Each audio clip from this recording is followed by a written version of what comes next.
Assalamualaikum warahmatullahi wabarakatuh. Pada video ini kita akan kembali membahas mengenai Undang-Undang Kepabeanan. Undang-Undang Kepabeanan itu adalah Undang-Undang Nomor 10 Tahun 1995 junto Undang-Undang 17 Tahun 2006. Video ini kita akan fokus pada pasal 3 sampai pasal 7. Pada pasal 3 itu menjelaskan bahwa barang impor tersebut akan dilakukan pemeriksaan pabean. Nah, kapan diperiksa dan apa yang diperiksa itu adalah mulai dari penelitian dokumen sampai pemeriksaan fisik. Nah, ini sifatnya untuk pemeriksaan fisik adalah selektif. Jadi dengan mempertimbangkan risiko yang melekat pada barang dan importirnya.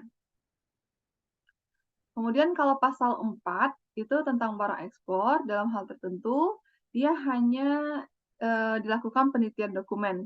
Nah, tapi bisa jadi juga dia dilakukan pemeriksaan fisik. Nah, untuk pasal 4A di sini dijelaskan pengangkutan barang tertentu ya. Jadi dari suatu tempat ke tempat lain di daerah pabean melalui laut dilakukan pengawasan. Nah, penetapannya oleh instansi teknis terkait departemen atau lembaga pemerintah non-departemen. Pasal 5 di sini menjelaskan terkait pemberitahuan pabean. Ya. Jadi setelah dilakukan pemenuhan kewajiban pabean dengan pemberitahuan pabean, maka nanti melalui kantor pabean atau tempat lain yang disamakan pejabat bea cukai.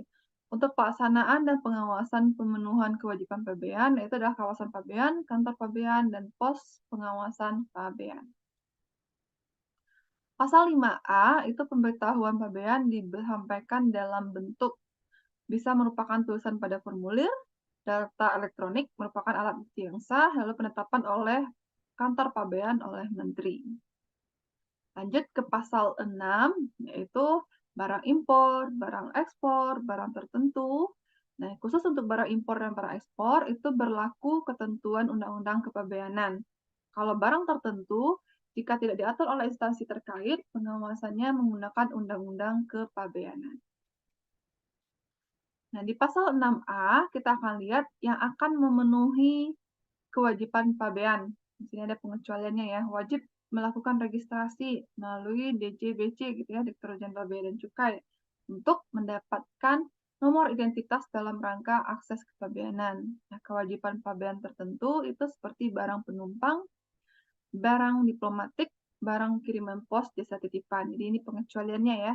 Kalau barang-barang seperti ini tidak perlu kita memenuhi kewajiban pabean. Jadi kalau barang bawaan penumpang itu nggak perlu. Kemudian masuk ke bab 2 dalam Undang-Undang Kepabeanan mengenai pengangkutan barang impor dan ekspor. Nah, di sini pasalnya sebenarnya sampai dari pasal 7A sampai 11A. Kita lihat pasal 7A, yaitu pemberitahuan RKSP. Ingat kembali, RKSP adalah Rencana Kedatangan Sarana Pengangkut. Jadi sebagai pengangkut yang membawa sarana pengangkut, itu apakah pesawat atau kapal, dia wajib memberitahukan RKSP-nya. Kapan sih rencana kedatangan sarana pengangkutnya kepada kantor pabean tujuan. Nah, sebelum itu, kapan? Yaitu sebelum kedatangan sarana pengangkut. Jadi RKSP itu sudah wajib diberitahukan.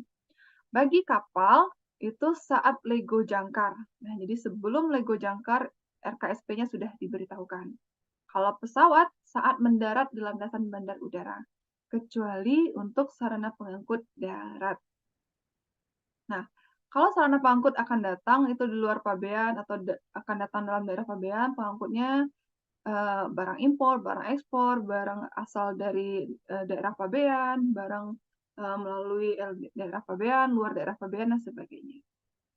Jadi ini yang penting ya, kalau kapal sebelum saat lego jangkar, kalau pesawat saat mendarat, ini udah wajib RKSP-nya diberikan. Kita lihat lagi pencantuman dalam manifest. Selain dari RKSP, ada lagi pengangkut itu harus memberikan manifest. Manifest itu adalah daftar barang niaga yang dimuat dalam sarana pengangkut. Ya, harus dicantumkan nih dalam manifest apa aja sih barang-barang yang dibawa oleh si sakut. Pasal 7A masih penyerahan pemberitahuan manifest. Jadi pengangkut wajib menyerahkan pemberitahuan pabean sebelum pembongkaran. Jadi sarkut yang akan datang dari luar daerah pabean, yang akan datang dalam daerah pabean yang mengangkut barang impor, ekspor, barang asal dari daerah di luar pabean, melalui daerah pabean ya. Nah, jika tidak, segera dibongkar penyerahannya gitu ya. Jika tidak, segera dibongkar penyerahan. Maksimal 24 jam sejak kedatangan untuk sarkut laut. Jadi, ketika kapal sudah sampai, itu dia batas waktunya cuma 24 jam. Itu udah wajib menyerahkan pemberitahuan pabean. Maksimal 8 jam sejak kedatangan untuk sarkut udara, pesawat, dan pada saat kedatangan untuk sarana pengangkut darat. Nah, tidak wajib menyerahkan jika berlabuhnya maksimal 24 jam dan tidak membongkar barang. Jadi dia hanya mampir sebentar, mengisi bahan bakar dan sebagainya, lalu lanjut lagi gitu ya. Tidak dilakukan adanya pembongkaran. Kemudian, pengangkut dalam keadaan darurat gitu ya, dapat membongkar barangnya lebih dahulu. Jadi nggak bisa nih harus dibongkar dulu, oke dibongkar, tapi wajib melaporkan ke kantor pabean terdekat pada kesempatan pertama, menyerahkan pemberitahuan pabean maksimal 72 jam sesudah pembongkaran. Nah, jika melanggar kewajiban pemberitahuan RKSP ini, maka didenda minimal 5 juta sampai maksimal 50 juta. Melanggar kewajiban pemberitahuan manifest atau keadaan yang darurat didenda minimal 10 juta, maksimal 100 juta. Nah, demikian untuk pasal 7. Kita akan lanjut lagi nanti di video berikutnya untuk pasal berikutnya. Terima kasih.